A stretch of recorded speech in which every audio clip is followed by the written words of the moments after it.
این دنیا میگذره دست یک کس بگیرو دل یک کس نشکن تنها سوالی که روز قیامت میشوه نماز نیست یورم هست تاغا ای نغز دیدنم استفاده برده تو مرا ای رفتنت نترسون من محتاج ماندنای به منت نیستم دایود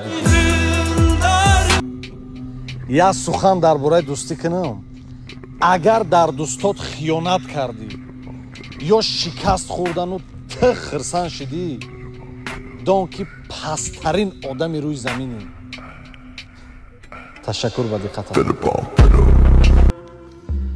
در کوچمون یک ودوازچی یک روز مرا دید و گفت که در خانه‌تون توربه آب گذراندین گفتم ها اکا ای کجا فهمیدی گفت سلام کنی دیگه خشیده این زندگی بسیاری ها است نمیدانم چی با دخترها در پریناشون همین سوال بسیار میتین تو مرا نغز نمیبینی نمیدونه که پریناش خدشک و اوسو بسته حتی دوگانهاش هم نغز میبینه 3 ماه میشوه که خودم به خودم میگم که اگر دلش میخواست حداقل یک بار مینویست نه دیدم که خودم بلاکش کردم